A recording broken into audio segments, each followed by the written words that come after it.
Hello again, everyone. Welcome to another episode of Game Pass Grab Bag, your weekly podcast reviewing games of the Game Pass collection, bringing you three unique perspectives of varying skill range.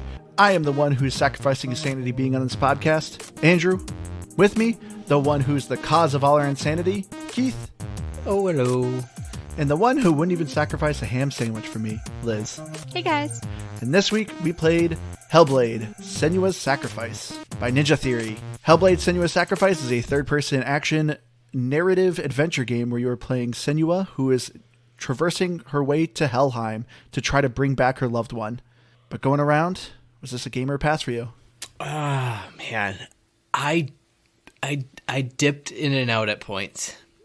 Largely, it is a game. And I ultimately am going to say it is a game. There were some things about it, though, that at points I was just... I was really curious if this is going to be a game for you. Because this is a heavy story game, and you cannot skip it. True. Actually, fun fact, I didn't actually know you couldn't skip it because I didn't try. And that's actually a funny thing about it. But you know what it is I love mythology. Ah. So with it being so heavily embedded in Norse mythology, I was hooked in that. And so that's actually why I liked the story. For me, it's a pass. I was actually really intrigued because we'll get into it later, but the whole mental health aspect of it. And because there's a lot of, psychosis and things like that in there. And they talk with people in the mental health field and things like that. But for me, because I have an immediate family member who's paranoid schizophrenic, and you hear voices and you see things and all that. So I was really interested. And the big thing with the game that I didn't like, it's funny because I always thought how scary it is, seeing someone go through that. I was like, it must be so scary for them. But I never thought how annoying it would be because those voices, Andrew's you have to play with the headset. I couldn't last 10 minutes. I know. And yeah, I remember you came upstairs, you're like, do I really have to play with the headset? You're like, I'm sick of this already. And between that and I thought it was kind of gory personally. I don't like gore in video games. But honestly, that was probably the number one reason why I really started to dislike the game. Those voices. See, I was figuring, I was thinking back to Ashen, and that was why I didn't think you were going to like this game. No, there's a lot so I of guess elements kind of right. of the game that I liked, though. There are times where I hated the combat, and other times where I'm like, oh, I'm actually getting kind of good at it. So I mean, there's things that I like about it. Don't worry. So for me, this is a 100% definite must game. I absolutely love Hellblade. There's very little about this game I actually do not like. To me, this game is so well designed. It's gorgeous. I love the audio, this is also weird because like Liz, you always say, I am the one that gets annoyed by sounds. You have an auditory thing. They did not bother me. I thought it was really cool. I thought they did such a fantastic job with the audio and the spatial audio, actually, to be more specific. This game is absolutely fantastic. It is an experience. But getting into it, so as I said, Hellblade is brought to you by Ninja Theory. But before I start, can you guys name the other Ninja Theory game we've played before? I know it because I was looking at their YouTube page before this. So I will not answer away. Is it a stealth game? Cheating. No, it's 100% unlike this game. Oh, then I don't know. Everyone you can think of. It was Bleeding Edge. Do you remember that game?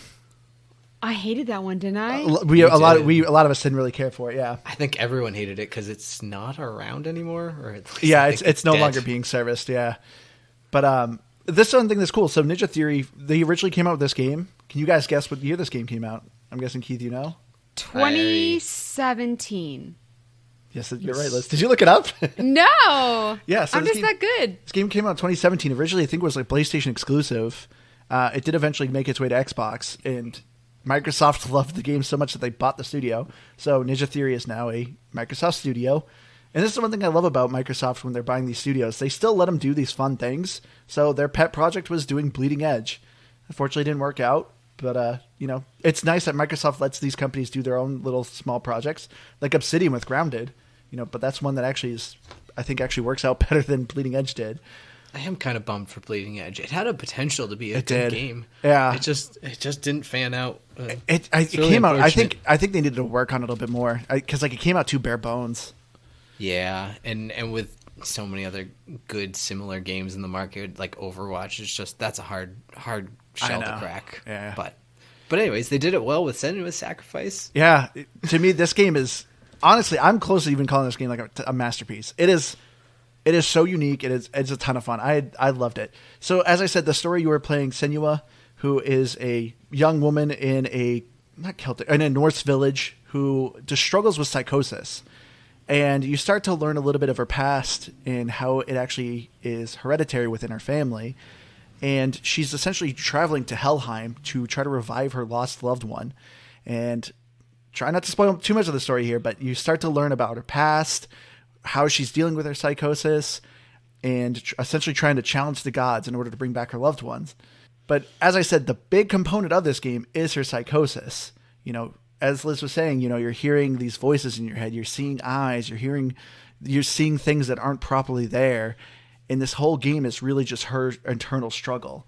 But I got to know, what did you guys think of the overall story?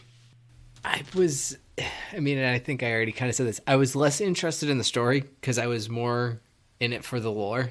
I loved the lore stones, and I missed, I think, like 4 of them. And I was more mad that I missed them because I didn't get to finish the story. Well, did you beat the game? I did. So I do plan to actually go back and get them. It originally didn't have a chapter select, but it does have one now. Yeah. Well, so that's the thing is I looked it up and I found one of the old responses on it and it was like, this is missable. And I was like, I was so mad.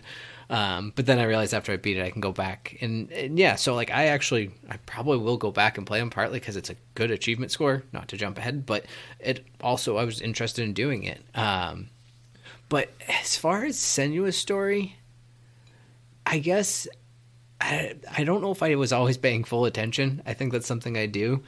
I didn't realize until about halfway through, maybe a little less than halfway, why I was going to Helheim. I just knew that I was. So that's probably really, it kind of tells you like right at the beginning. Yeah, like you have a head you're carrying carrying that's breathing. It's like, oh, you're trying to revive someone. Oh, I didn't realize it was breathing. Yeah, at the very beginning, the voices in your head are talking about how it's breathing. Oh, well, I kind of shut them out a lot. There you go. So. Yeah. See, I tried to shut out the voices, but also the lore that was going in the background. Because that always happened when I'm actually playing the game, and I just had trouble focusing. And so I paid more attention to Senua's story, but I also thought it was a little confusing at times where you think something's a fact, and then they go back, and it's like, oh, no, that's not what happened at all. And so there was, talk about, like, the villagers blaming her for the plague, and I think it was Dillian or the other guy. Somebody was saying, like, they're good people, they're just scared, which is BS. You don't, blame people for a plague and you're a good person. Well, they blamed her because a bunch of people were swimming in a particular river, and she sensed that it was a poisonous river. And so she told everyone, get out of that river, and they all thought she was crazy, that she was seeing things, and then when the plague ended up coming to the village, they all blamed her because she knew it somehow. So they thanked her for warning them? Well, no, but it doesn't make it right, and I'm not defending this. I want to make sure I'm very clear about that. But if we're talking about, I don't know, you sound like you're pro like witch trials here, Keith. Come on. Yeah, but that's the thing. This you is look at pre-witch trials, even. And that's kind of my thing. Is that, yes, the witch trials I think was a more involved actual. Concerted effort beyond just a little bit of fear. They used fear as a tool, but I think also wasn't there like it's either her father or like someone who's like a leader in the village. It sounded like was really out to get her. So by them kind of constantly pointing the blame at her, they built up everyone's fear of her. And so again, it doesn't make it right, but they weren't all doing it because they were bad people. There legitimately was some who were doing it because they were scared into believing it. But you can look at throughout history of this happening. I mean, you can look at the Nazis. Like, you can't tell me they didn't know what was going on with those concentration camps. You can't tell me that there are some good Nazis. I'm not saying there's good Nazis. But that's what I'm saying. I did not say the word good Nazis. But this is the same thing, though. If you are persecuting someone and you know that they are not cursing rivers, then you're not a good person. But they didn't understand mental health in like whatever this was happening. They've always been crazy people. You like walking down the street, you can tell like if someone's like out of their freaking mind. Sometimes, like it's always been around. It has, but it hasn't always been stipulated as like, hey, that person's crazy. there was large periods of time where when the world revolved around, you thought gods controlled the sun, the moon, every aspect of your life. You believe that everything is driven around that spiritual nature. So even someone being crazy it's not physical. It's some sort of spiritual thing, and they believe that person is cursed. So, Liz, here's a real life example that actually happened to us. I don't know if you remember. Do you remember during our honeymoon, we were in the Bahamas and we rented a scooter. Crazy guy walked by us and was like, "Oh no, don't get on those. Those are dangerous." You freaked out, looked at me and said, "That's a sign we shouldn't do this." You believed him. He was a crazy guy that just said something. But did I say he was bad though? No, but what if something happened? You could have been like, "Hey, this guy cursed us or something. He warned us." No, I would never think he cursed me. I would think he warned me. That's it's how like it Final is. Destination. Like the person warned them. But I mean, but it's very so you're similar. just in a saying case that like they're not evil. They're just stupid. Well, no, it's just something that you can, that, in your mind, you can quickly blame and hook it onto something. But the fact that you're blaming someone so quickly means that you're not a good person. If you're so quick to blame somebody for something evil, and like, look what happened to her mom. Not any spoilers, but anybody that is capable of doing something like what they did to her mother, I'm sorry, that's not a good person. But anyways, I was just pointing this out as an example of like how they switch things around. Because then I think later on they say that the village didn't blame her. So, I mean, this whole thing is mute because, like I said, I think later on they say that the villagers didn't blame her, right? I believe so. Yeah. I mean, that's the thing. There's a lot of this story that is 90% of what's going on is Senua beating herself up because she was like so mentally and physically abused by her father. But that's why I think it's hard to really get into the story. I mean, I got into the story, but to really understand it fully because it's hard to know what is actually real. And then you're also things are sometimes vague. So for me, I just felt like the storytelling was a bit difficult to understand. See, I felt like that was all intentional. Yeah. Of course. It was kind of driven to like the point of her mental illness. Like that's why you were always being lied to. And like Andrew said, like she's beating herself up because there's like these voices lying to her inside her head. So I don't know. I thought it was more interesting than anything that things were constantly changing than I found it annoying. And that's actually one of the reasons I did stay somewhat attentive to it. So for me, I think the storytelling is seriously, this is one of the best storytellings I think in a video game. Because to me, like at first it is very confusing because I mean, this lady's dealing with psychosis. Things are going on. You're just hearing these voices. You know, some are contradicting, some are encouraging. They're just all over the place. And you're like, what is going on? Things are just constantly shifting. Things are burning, exploding, changing. It's like, what is this? But the way this game plays, because even too with its gameplay, there's no HUD. Everything about this game is just meant to be so thematic. And I think it nails it. Like, I loved this story. I loved kind of having these flashback blurred visions of either Druth telling you a story or Dillian. And I also absolutely loved the camera angles that was going on. So this entire game is done from motion capture, and you know Senua is like an actual real life actress. It's a spinning image of the actress, and there's a lot of times where the camera is like focusing on her and she's staring at you. And I loved as a player, your character changes. Sometimes you are seeing yourself as Dillian. Sometimes you're seeing yourself as the actual player, and she recognizes you as like the player. You know, there's sometimes where you're the father or something. I just love the storytelling. I thought it did such a great job. I do want to point out that I did say earlier that I did like the story. I could follow along with it. I just thought it was an interesting way that they did it. So I'm just admitting that I really did get confused sometimes where I was like, wait, did I hear that wrong before? But I agree with you, Andrew. I like the way that they did like the different camera angles and stuff. I thought it was really unique. Yeah, I 100% agree because so many times with gameplay where you focus on playing as one character all the time, it gets a little bit drab just constantly being them. Yeah. And so like those moments where, as you said, I think the ones at most is like the fourth wall breaking ones where she turns and she's talking to like you as the player. Although I took it more, I guess, as she's talking to the voice in a weird way that the whole time I'm playing as the voice. Like that's like voicing over the. Yeah, there's one particular voice. Is it Dillian's sister? No, I think it honestly might be your mother. But there is one particular voice that is the narrator, but she also hears that voice. So that's why I think sometimes she looks at you and kind of interacts with you as the player. And that's probably more what it is. But I did like that. The only reason I thought it was his sister is I thought at one point she mentioned not talking to our father. But anywho, that's not really as important. The one thing, and I know we're kind of jumping around because we do this, but what I hated about the camera angles, they did a terrible job with her teeth. Holy crap, her lips are like peeled back too far, and it's uncomfortable. And it's the only thing I don't like. Everything else looks good in this game except for her like lips and teeth. Well, it's weird because her mouth is open like 99% of the time, right? Yeah. So you always do see her teeth, which is why I think it's interesting, because that's something that I actually didn't notice. But I'm surprised I didn't, because I think her mouth, like even when she's not talking and stuff, some people just have a set mouth that's open. So I'm surprised that it's like that, and I didn't notice. So you're saying she's too much gums? It's kind of like all the time. It's too much, because no one else is like that. Everyone else has like a normal looking mouth. When they talk, it moves like a mouth would move. Hers just looks, it's like a mummy. It's I don't know. It's uncomfortable to me.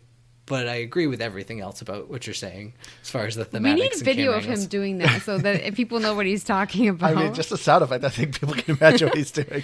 And I know this is jumping ahead as well, but with camera angles, I thought it was the hardest in combat, because there were times where I couldn't see that I didn't have any space and I'm trying to dodge. And I think that was really poorly designed, where it's like, if you're going to have it so that I can only play within a certain amount of space, even though the space is bigger, like don't make the camera the only indication that like, oh, I can't move anywhere else. See, to me, the combat was such like an afterthought. This game to me is 100% a story, and then second partly a puzzle game, and then very behind and third is combat.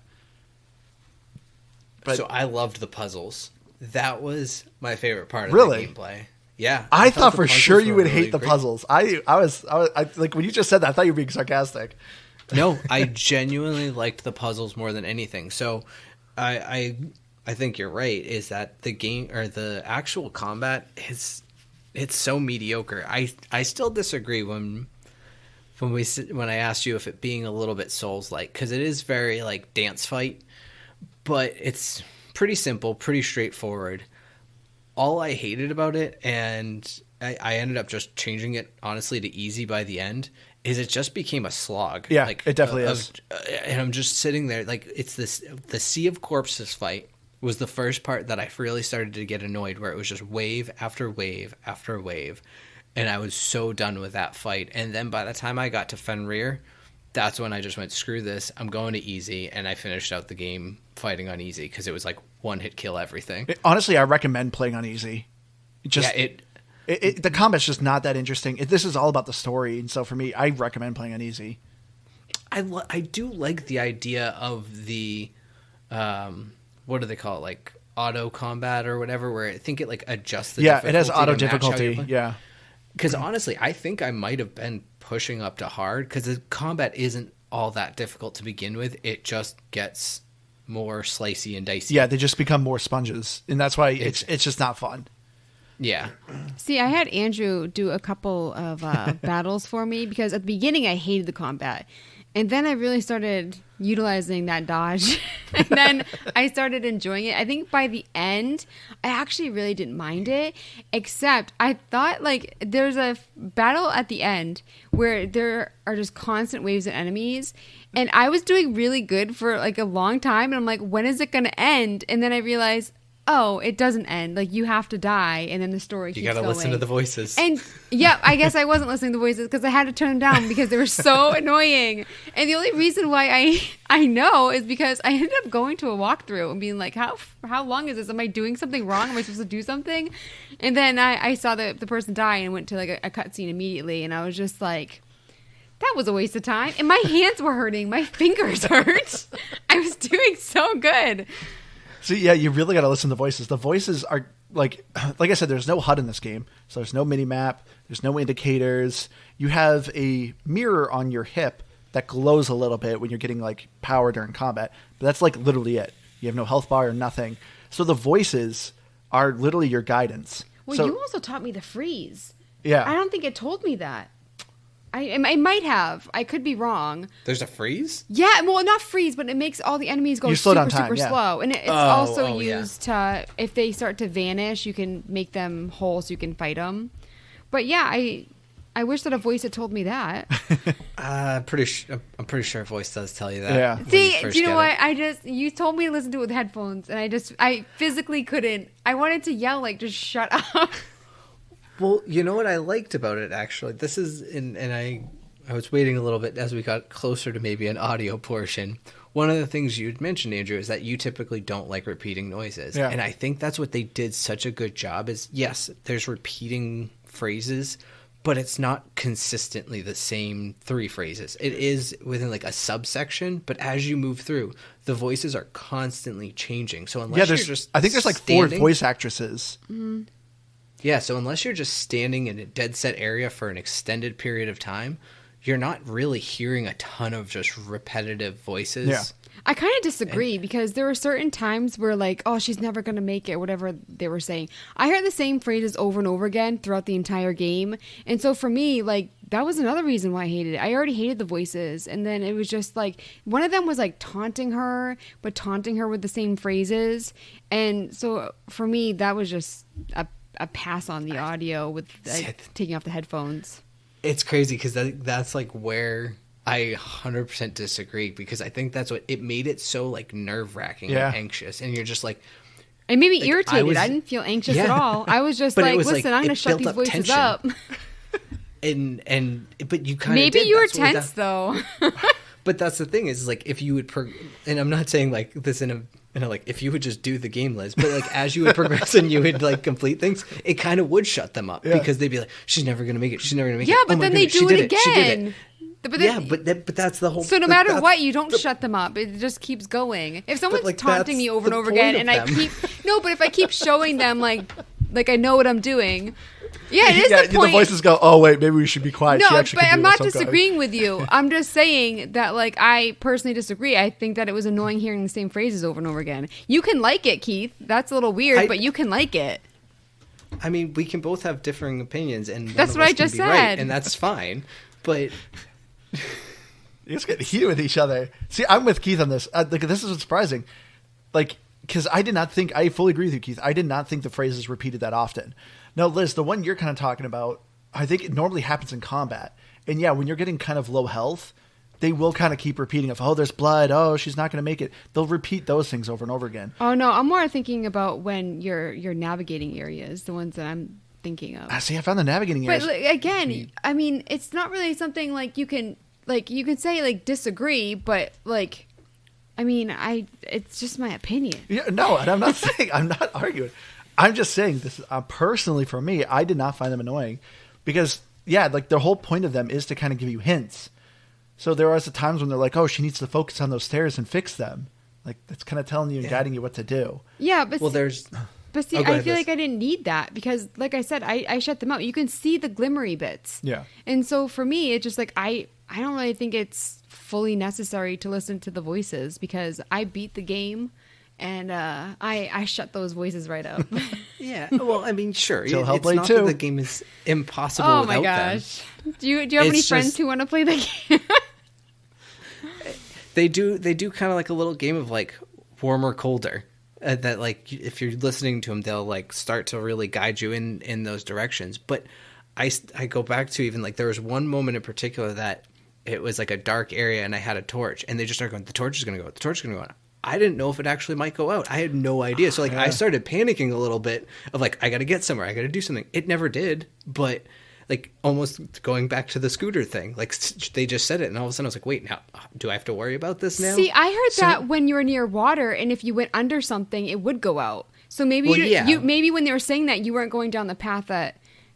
I was literally just walking down the burial mound. Yeah, the burial mound labyrinth. That one. Yeah. And I did get to a point with water after, and they said something about it's going to go out when you go under. But it was like they were just like taunting me of like putting this idea in my head of like my torch is going to go out. I'm going to be left in the dark in the middle, and I was like, I'm sure there was others, but that one stuck out to me as like a really cool, like, what's happening? Well, yeah. Also, too, right at the very beginning, like near the very beginning of the game, when you first kind of encounter enemies, Senua gets this rot in her arm, and the camera pans out. This text comes up saying, like, Senua's infected with rot. It like as she keeps failing, the rot will progress up her arm. If it reaches her head, your game is over. You lose all progress. And so it instilled the seed of like this anxiety in your mind of, I can't lose. Except Liz was freaking out. No, I didn't have anxiety because I flat out told Andrew, if I lose, I'm not starting over. Like, that is just what I'm going to be contributing to the podcast. But anytime, like, that was one of the big reasons, too. She was handing the controller during combat because she's like, I cannot die. I like that you're making assumptions. I just didn't want to fight. I didn't, at that point, I did not use dodge, and I did not like the combat. And it wasn't even that I couldn't do it. There were many battles before I handed the controller to Andrew. I just didn't want to do it. I didn't like it. But it's funny because the second half of the game, I actually enjoyed it. I actually wanted to fight in the combat. So, like I said, it wasn't about me being anxious. I actually had my headset on during, like, the water thing with the torch. I wasn't anxious because I knew, like, going underwater, when the torch goes out, I'm just going to have to run really fast and I'll make it. It's fine. So, for me, like, I didn't think it really added any, like, anxiousness. I mean, I think it's cool that it spooked Keith, but... You're telling me that the game threatening that it was going to delete your save didn't freak you out? No, I know. It didn't freak me out. I just said that I wasn't going to play anymore after. But the main purpose, though, is that information is actually completely false. Like, you cannot die this entire game, but every time you do a boss battle, that rot is naturally progressing up your arm anyway. And you see it. Yeah. So, and death honestly doesn't affect it at all. People have done experiments of dying over 50 times, and the rot does not progress at all. So it literally is this information that the game gave you that is literally just meant to put you on edge and kind of freak you out, and to like kind of help feed into like the psychosis of the game, which is a really cool aspect. Sorry if I just actually spoiled the thrill of that to some people. I just realized that, so I apologize. Well, I mean, I yelled out, "That's not true." Okay. Because I had looked it up too, because there was one fight I think I died like 3 times, and I almost like Liz, I was like, so help me, if my game gets deleted, I'm not. It's just not going to happen. This is it. This is what I've done. So I am with you there, Liz. I also, because we did talk a little bit about, like, you know, the audio and stuff. I want to bring up one, Keith. I have a question for you, Keith. Mm-hmm. I played it for Andrew because he didn't remember. He beat the game previously, and he played a little bit this week. But the song at the end with the credits, do you think it fit the game? That was the weirdest song choice I could have possibly imagined. It wasn't a bad song, but it floored me that that's a song that they picked for the end. Yeah, it was not. So, as many longtime listeners will know, it was not butt rocky. I don't know what it was. I did not care for it. It flirted with butt rock, but it wasn't butt rock. Like, it flirted a little bit.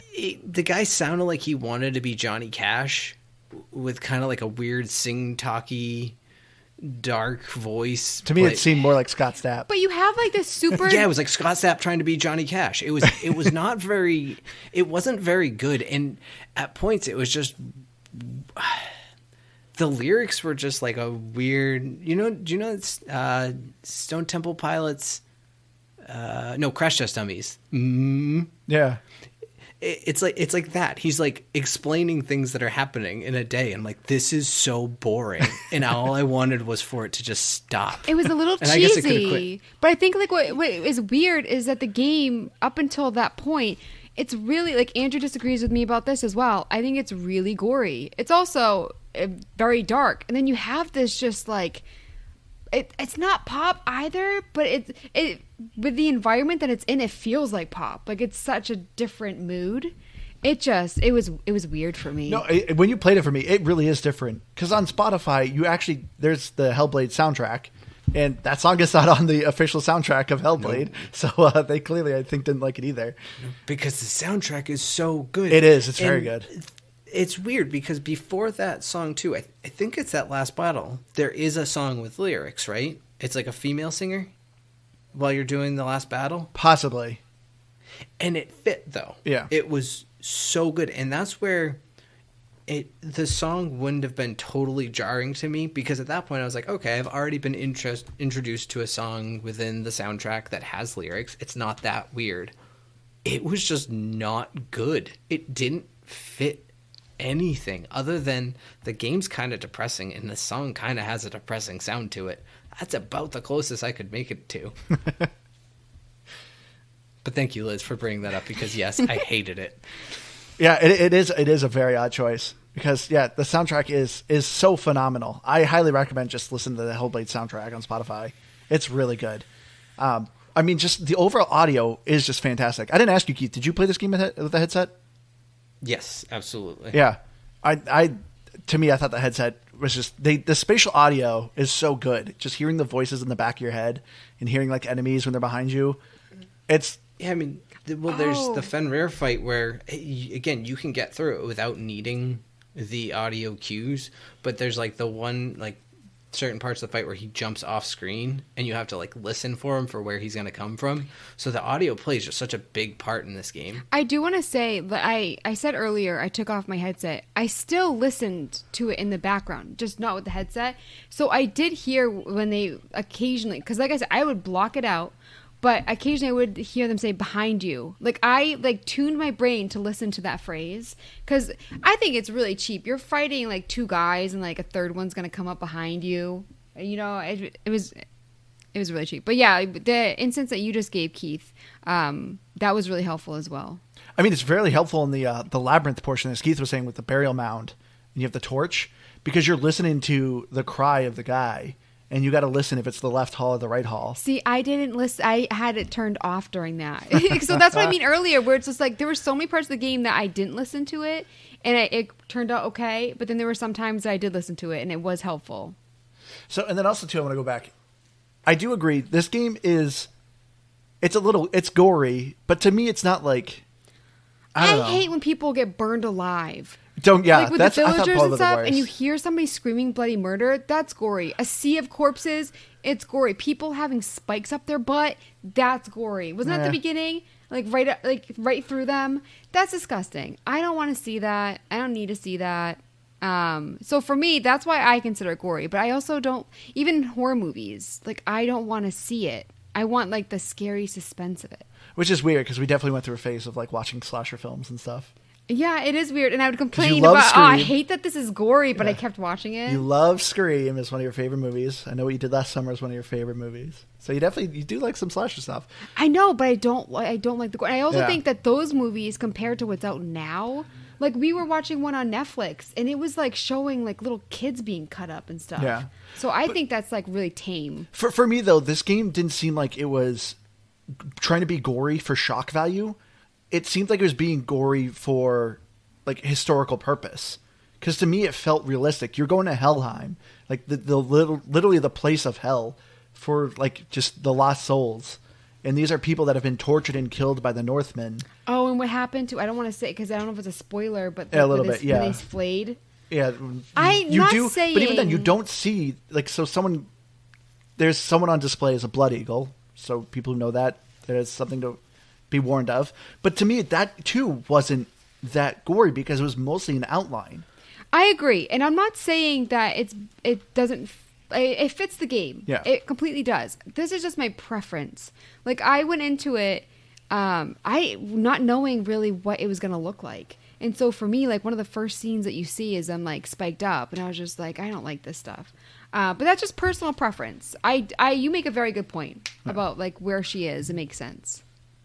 Well, there's that, and it's, I think you were sort of going towards this, Andrew, and if not, it's where my mind went when you started talking about it, is that while there's all this gore in the background, the fights themselves, as you're cutting up the Northmen or whatever, they kind of just get like little scratch, and then they just kind of Thanos dust away. Yeah. So there's not like any gore when it comes to the fights. Even the boss battles, none of them are very grotesque that I can think of. Like, they're either kind of the same style of character. Fenrir is maybe the most unique, and he's not gory. He's just kind of, I don't know, the big blob almost. Yeah. Suter had blood on him, but like that's it. Yeah. But like you said, yeah, you're not decapitating people. Guts aren't spilling out everywhere. But it just like visually, yeah, there is a lot of. You just reminded me of something about Cert. This is something that just in video games always makes me laugh. You're going up to fight Cert. Like, Cert is going to end the world. He's going to kill all of the gods. He's the most powerful thing in the world, and he's the first guy you fight, and he's not that hard. So I don't know. I mean, I guess ultimately you kind of go to kill gods too, so you become Cert in a way. But I just always laugh at that kind of trope of like, these are the most powerful beings in ever, but there's more ahead of them.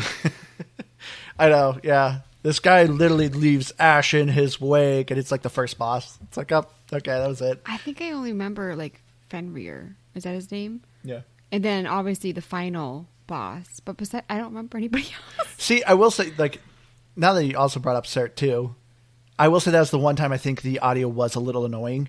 Because his mechanic, generally when you go to each boss, they kind of have like an interesting gameplay mechanic. For him, you have to find a burnt sacrifice, which you activate, and it initiates like our chase sequence where you have to run through a burning section, like things are on fire. Oh, yeah. The audio of that kind of annoyed me, because every time you touch the sacrifice, it would do these quick flashes of really loud audio, and then it's just constant people screaming. So that was a little annoying, but that's very quick segments. You do it like 3 times, and they're each like a minute long. See, I liked that aspect because unlike even the Fenrir chase scenes where they were very linear, and almost like Liz was saying, it did take a little bit of the anxiety out of it, because you were just like, as long as I just keep pressing forward in a straight line, there's no quick time events, there's no real stress, I'm going to get there. The fire ones you actually had to maze your way out of, or like remember how you got in and out of places sometimes. Yeah. So I felt like there was a little bit of tension on those, and I did actually get captured by Fenrir one time, and it is actually pretty terrifying. That's just another thought I did too. I agree with you, Keith, with like the fire area. Because I occasionally looked at a walkthrough, and there was one that I died in the fire, and I was just like, I'm not doing that again. So I looked it up, because it is nerve-wracking, where it's just like, I don't want my character to be burned. Like, I would feel bad. So that's why I did the walkthrough.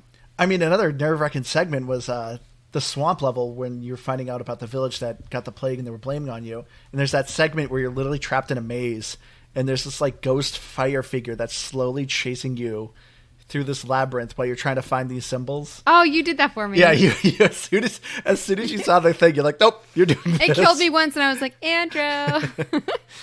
But I loved the gameplay of Hellblade 2. Like, that's one thing I loved about it. Like, even though you're doing a lot of the same things, to me the gameplay just kind of kept changing things up, and it made it really fun and intense.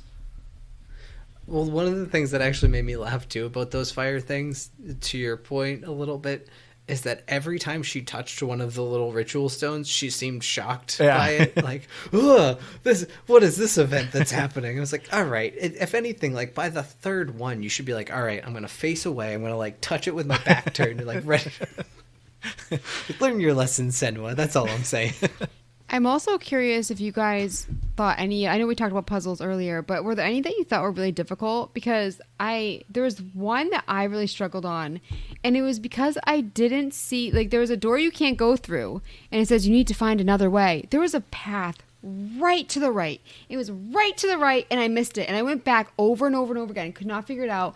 And I blame this game does not let you revert back to the brightness screen, and so it said make it so that you can barely see the symbol, and I did, and then I could not see anything, and so that path I could not see, and so I was just going around and around and around. That was the first time I used the walkthrough.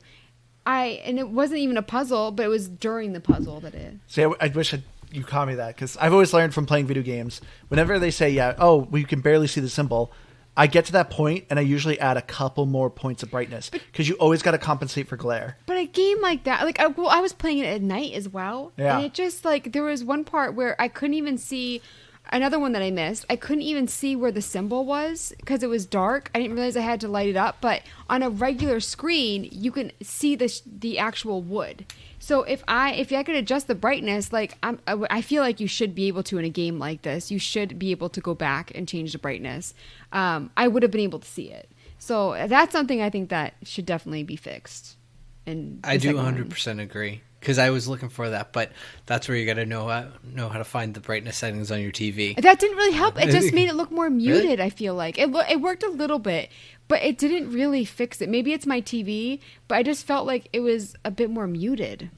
Our TV is. It definitely old. wasn't. Yeah, It might not have been great, but yeah, I was gonna say it helped a little bit. But I think I had already, kind of Andrew style, like maybe inched it up a little bit there, because I noticed when I was playing that on those like shadow levels, all of the doors had like a glow to them almost, and I think that was because of my brightness being a bit too high.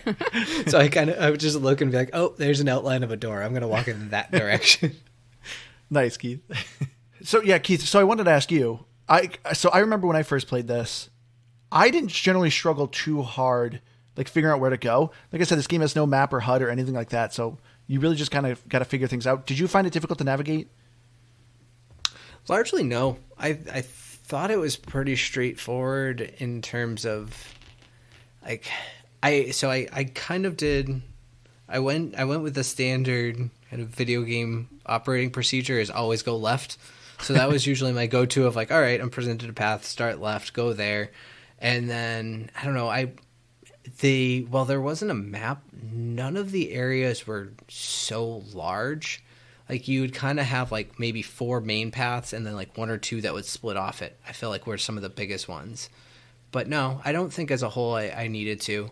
There was, I think, like 1 or 2 things that I was like, I know I'm going to look this up and it's going to be the stupidest thing in the world.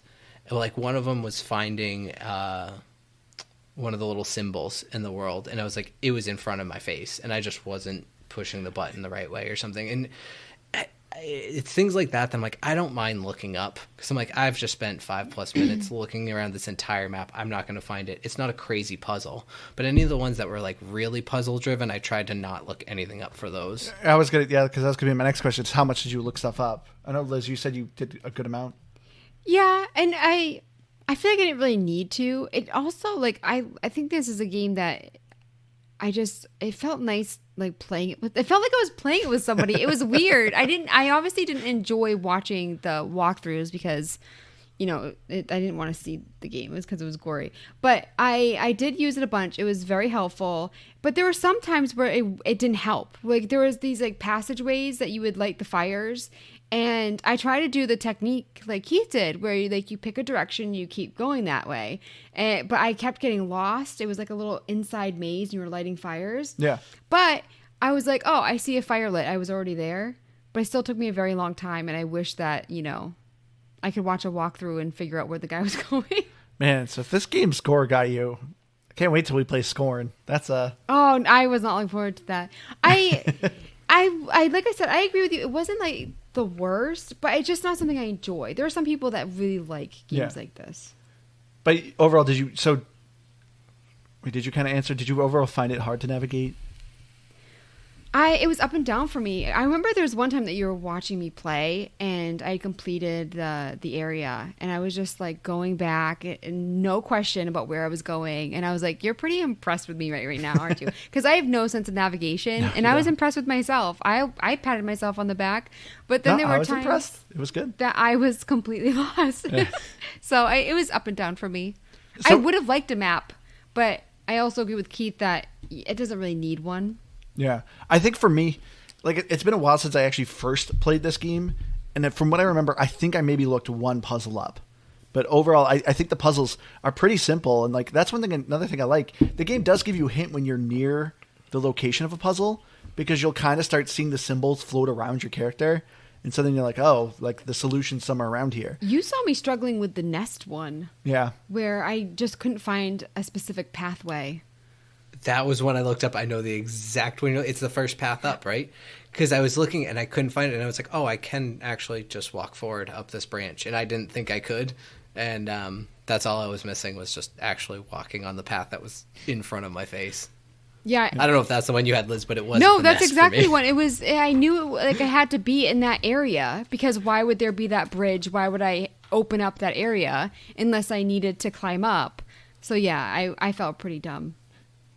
So even though you obviously aren't a big fan of the gore, Liz, I also wanted to ask you too, because as I said before, this game is straight up motion captured, from, the actress. And I remember you asked me if I thought she was a good actress. Did your opinion change on her at all? Because you did not care for her acting. So I had mixed feelings. I don't think she was a bad actress. There was something about it. I think it was because of the way that she talked, and like her face was so exaggerated with like the way that she expressed herself, but her voice was like so quiet that it was throwing me off a little bit. But I mean, that's her voice. I mean, some people have like quiet voices. So for me, it just like felt like disjointed. Like it didn't seem like a real person. So when you told me it was, I was kind of surprised. It is a loud face for a small voice. Okay, I thought I was going crazy because it's like I don't. A loud face with a small voice? Yeah, she was very expressive in the face, but then like what came out was very breathy. That's the word. She was very breathy. But I thought she was no hate. No, well, because I think independently they're very well done. But I do think you're right. I think there's parts where it's like a little bit disjointed on that. But I go back to the teeth. It's just the teeth. The everything about her facial expressions works except for her mouth, because her mouth seems glued open, and I hate it. It's weird that you're complaining about that, because it is legitimately a like designer choice, because the actress doesn't have a gummy mouth. Like I've seen pictures of them comparing her face and like Senua's face, and they definitely raise her lips and expose her teeth a bit more on Senua than the actress. And if it happened, sometimes I would get it. Like when she's like charging towards a monster and she's like gritting her teeth, like it would make sense. But half the time she's just standing there and she's going, and it's uncomfortable and I hate it. I am so glad you agreed with me, Keith, because Andrew's like, no, this is great. I think she does a fantastic job. I think she's a wonderful actress. I will agree. There are some moments, yes, that are maybe a little bit weird, but I think it's more not even so much her as it is just like their a designer's choice of like them writing of how that scene happened. But like as you said, you are the only character that's really like in the game. Like you're hearing voices, you're seeing flashbacks of some people, but you are legitimately just following Senua. So it's all about this actress's performance, and I think she nails it. Like I felt invested with this character and her struggle. Yeah, I think it's a hard acting gig too. Yeah. You know what I mean? Like she didn't sign up for like an easy rom-com, This is actual like fighting and finding out horrible things about your past, and you really have to be like gnarly and raw and all those kinds of things. And so for me, it's just like no matter what, she did a great job, because this is a really hard role to play. Well, not only that, I actually just found out, because I was researching stuff for Hellblade 2, the actress actually suffers from fibromyalgia. And so, like, with Hellblade 2, they're trying to really improve the combat. They said that's one focus they really want to fix. So she's actually getting, like, professional combat training from, like, a huge hand-to-hand combat guy who did Star Wars and Game of Thrones. And it's, from what I've been reading, like it's like a struggle for her, because like she's going through these trainings, but then we'll do a scene, but then takes her forever to recover because her body's in so much pain because she suffers from fibromyalgia. What is fibromyalgia? That's impressive. It's a nerve disease, yeah, isn't it? It's like a lot of nerves are just like tingling, and it just like kind of locks your body up. Oh, okay. Oh, I know what you're talking about now. Yeah. So yeah, it's very impressive, like the struggle that she's going through with this. But yeah, I think she's a fantastic performer. Yeah, I'm glad that she's in the second one, because I know you're. I mean, it'd be odd if they changed the actress. I know that you can't. Yeah. She's so distinctive. Like people would just be like, "What are you doing?" Yeah. Well, if they made it not Senua, they could. But given Hellblade 2 is going to be Senua, yeah. But I in a weird way, it almost makes the story that much more perfect. Of like, I mean, yeah, it's dealing with mental illness versus a physical illness, but that she's like fighting through this physical illness for the game is like, it's almost like, it's fitting. Yeah. But impressive too. But did you guys ever see the featurette video of how Hellblade was made? No. I started watching it. I saw it. I didn't watch it. I recommend you guys go back and see it. So it's very interesting. I saw part of it. Yeah, it shows a lot of the motion capture that the actress went through with the combat and everything. But it also goes with them interviewing they interviewed, I think, 4 psychologists to kind of help understand the psychosis of this. And they actually interviewed some of the patients. And the patients, you can hear like them describing like what they go through on a day-to-day basis with their illness, and how it like kind of how they conveyed it into the game. And I think it's great. I I wonder too. So I saw some people online talking about how they thought it was great that they felt like, nobody really knows what it's like to have these mental illnesses unless you have them. And they thought it was great that they were kind of showing the world.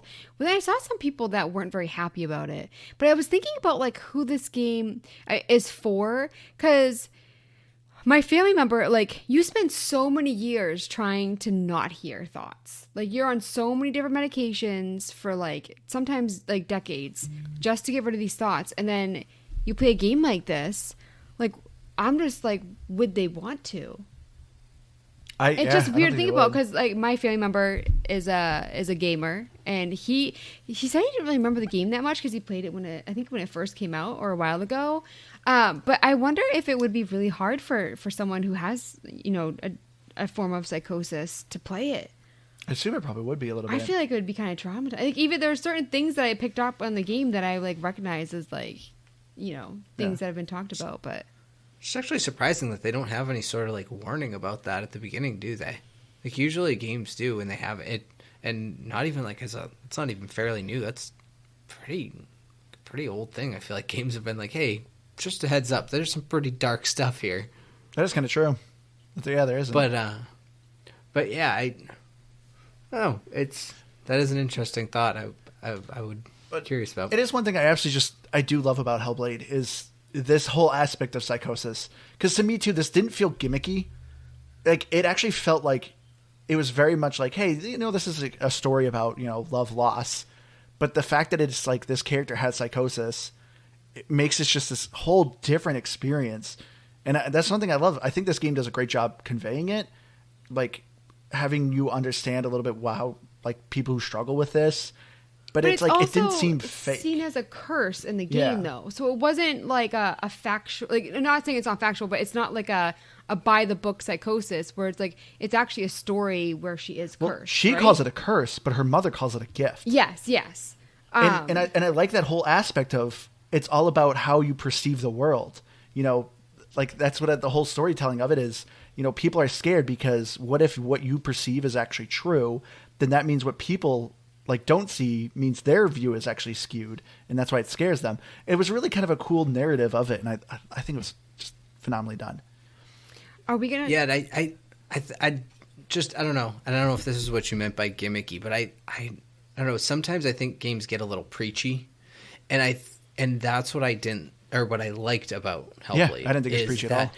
Is that they did just such a good job of like by the time it like again about halfway through, like it's not very hidden by any means, but like halfway through I'm really seeing like all of this like really coming out from the surface. And I'm like, oh, this is a huge story about mental illness, but I didn't feel like it was like shoved in my face of like, hey, this is a thing. And I just always appreciate when a game can like really deliver a message while still telling a just excellent story. And I really appreciated that. But I know we've been dragging on here a little bit too, so I'm going to try to push us forward real quick. I want to talk a little bit about Hellblade 2. I want to know, what are you guys hoping for? So Hellblade 2, obviously still made by Ninja Theory. They originally came out with a release trailer. I do believe the first release trailer showed in 2020. And it was that first trailer I showed you guys where it just mostly shows Senua kind of chanting and it shows these quick glimpses. But this past recent, I do believe it was the showcase where they actually showed a slight gameplay of Hellblade 2. When you're throwing the torches. Yeah, it does not reveal too much. Yeah, I think graphically it looks amazing. It looks really good. It's gonna, I obviously haven't played it yet, but it's gonna be a stunning game, I think. And I don't really know what I want from it, but I am intrigued where it's gonna go because I feel like they kind of ended that chapter of her life in the first game. Yeah. So I feel like this is gonna be like new story, and so I joked earlier that, one of your friends can join the podcast for that. But I'm actually really curious about what her next chapter is. So I had a couple thoughts. My first one was the teeth. The teeth still were not fixed. I'm going to have to look at pictures because it's really bothering Keith. Because that was the first thing I looked at. And I went, okay, so they didn't fix the teeth. That's still a thing.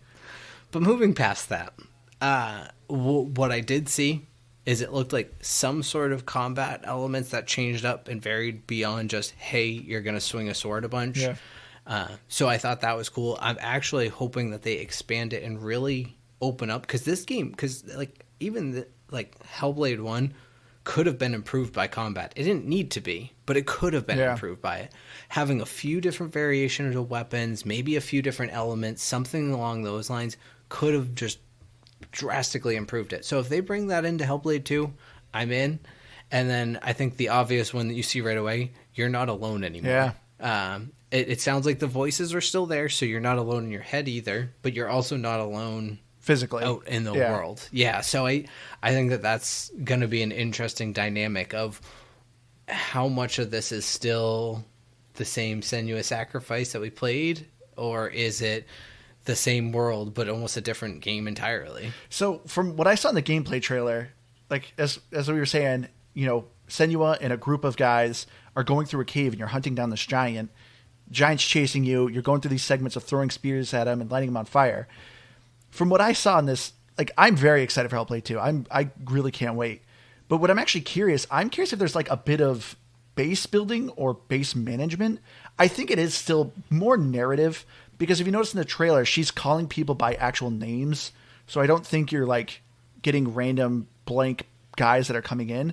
But I liked it that she actually was calling names to the people that she's with. They didn't, because like that's really what I hate about games, when it's like, oh yeah, there's other NPCs near you. They're just cannon fodder. They're nameless cannon fodder. They just get shoot up, whatever. But no, she's actually calling them by name and stuff, and it's just it like makes you feel bad. Even watching the trailer, I didn't know who these people were, and she says their name, and just like, oh man, she better do a good job. So she clearly is like leading this village or group or whatever, and I think she's taking the fight to the Northmen. But in the first reveal trailer, it actually shows like a walled-in city with like a sigil around it, and I'm curious if that's a city that you're going to be managing. I don't know in what kind of gameplay. I don't think it's going to go full like base management simulator, but it definitely seems like you are the leader and you're caring for these people and you're trying to help them. You would love that, though, wouldn't you? Yeah, I would. I could actually get into that, and because I didn't think of that at all. But yeah, I would be in for it. I think because I.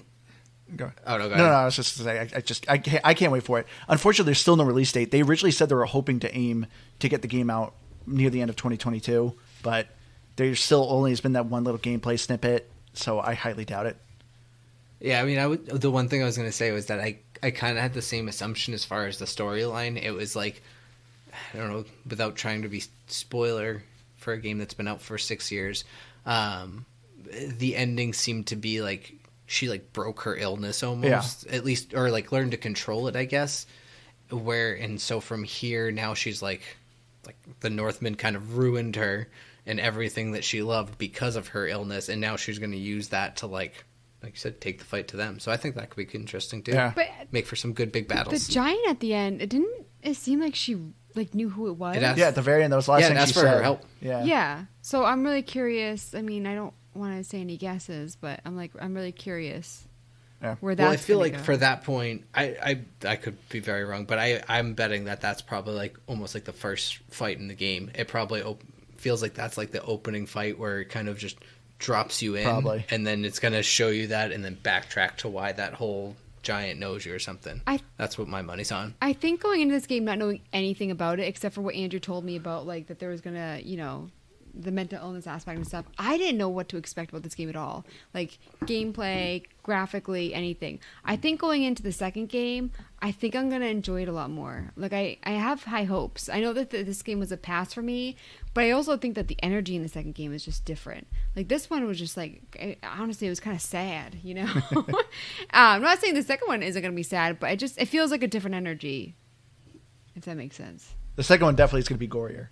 I know, and I'm not looking forward to that, especially because the graphics look so good. But all right. But real quick, let's also talk about achievements. I 100% recommend this game for achievement hunters. Time to beat, you're looking between 7 to 8 hours for this game. And even there's one achievement, as Keith said, that is kind of missable. That is to collect every lore stone, which, we didn't talk too much about that. There's these collectible lore stones that you get that are kind of cool because, as Keith says, they talk about Norse mythology.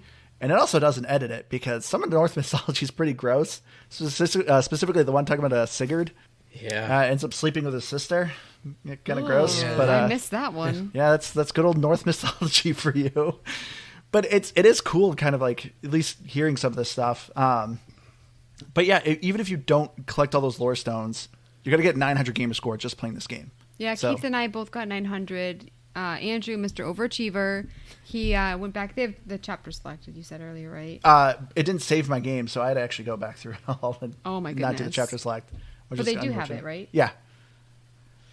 But yeah, so highly recommended for achievement hunters. But yeah, let's get into our final thoughts here. I guess I'll lead us here. So as I said, this is a definite must game. I absolutely loved Hellblade, Senua Sacrifice. It's a ton of fun.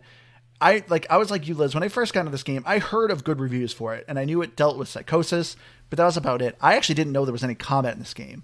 I thought it was more just meant to be a narrative game. The combat is very minimal. I do think the combat's not the greatest, but the storytelling, the graphics, the audio is just absolutely top notch. This game is it is a very unique experience, and I think it's a lot of fun. I think you'd just be really missed if you did not play this game. For me, this is easily a 95. I can't wait for Hellblade 2. Improve the fighting a little bit, and could be a 10 or 100. Oof.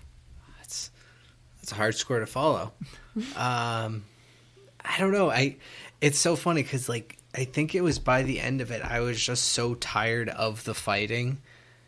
And it's fixable because it's just turn it on to easy and it doesn't matter. There's no penalties for it.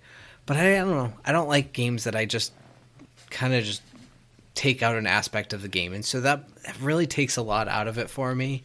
So it's where it loses a lot of my score. But that said, I really don't have anything bad to say about it. I think everything's amazing. The soundtrack, amazing, except for the weird credit song. The visuals are incredible. The teeth are awful, and that is the rest of my score. I don't know. I'm actually looking forward to it. And it's so funny because this game has been sitting on Game Pass since just about ever. I think it was one of the first waves of games that got added to Game Pass, and I've never picked it up until now. And I'm kind of, I don't know, I'm glad I did, and I'm glad I waited, and I'm not glad I waited in a weird roundabout way. So I definitely think it's worth a play, and yeah, I am interested for the new one. 89. And it should stay there because I'd give it it's a Microsoft Studio game. Yeah, it would push 90 or better if it weren't for the teeth, but...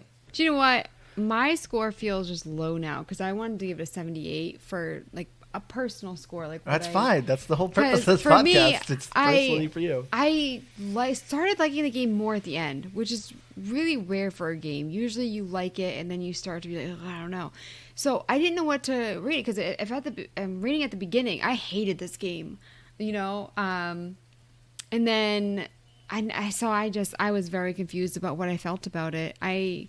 I think it's a good game for what it is, but I just really had trouble getting past the voices and the gore, which I'm sure you guys are sick of hearing about. And then it was also like a little depressing sometimes. I don't know. There was something about it that I think I don't like the second one better. But overall, like I think it's a good game. Holy crap. You wrote down the entire review? No, I didn't. Okay. I printed it out because...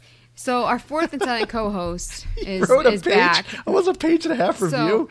So, Xbox One scores 88 and 8. Fourth and silent co-host. He did not give it a 0. What do you guys think he gave it?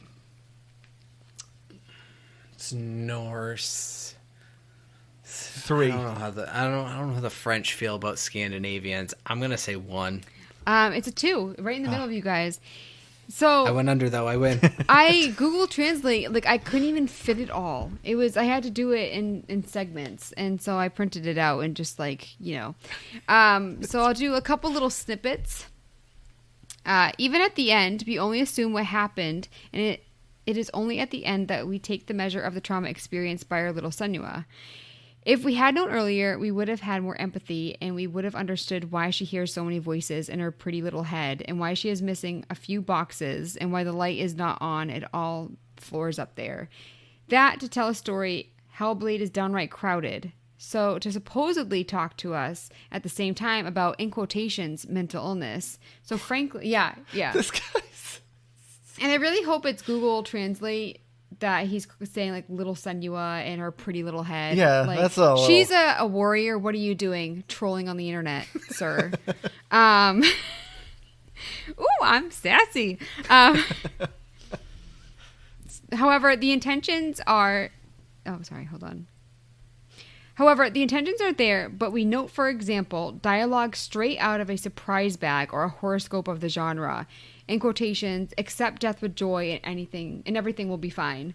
And I did think it's interesting that he said that the puzzles were not easy. He struggled with that, I guess. But and one last thing, referring to the game, it must be taken without any real connection to some psychosis or other depression, paranoia, and then he just keeps going on. So I think it's... This guy apparently is a mental illness expert, and he's just like, no, this game's not accurate. Like, what? I don't know, but it's weird that he gave it a 2, which is a very high score for him. He dropped an F-bomb in here, too. He also clearly didn't understand the story. He said we only understand her psychosis from the ending. No, they explained it from the beginning that it was hereditary. But also, why can you not have empathy for somebody hearing voices unless you know their previous trauma? Like, you don't have empathy for people when you don't know their full story? This guy's a clown. And, yeah, the F-bomb, by the way, was when he was talking about the puzzles. So, yeah, it was really, really long and interesting. I cannot believe it's almost a page and a half of a review. That is impressive. I don't know. What a great way to end this. And then on a real positive note.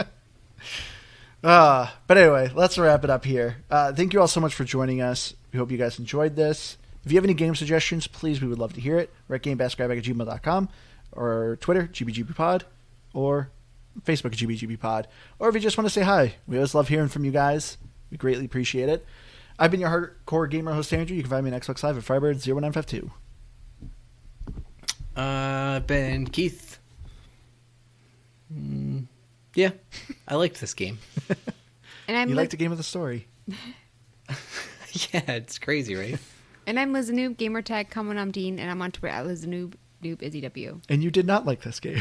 Do you know what? I feel like the more you guys talked about it, the more I felt bad about like what I was saying. No, this is obviously the whole purpose of this podcast is your own personal opinion. Not every game is for everyone. But I feel like the reasons why I didn't like it wasn't because I thought it was a bad game. It was just a bad game with bad opinions. All right, everyone. We love you all. We hope to see you again next week. Bye, guys. Bye.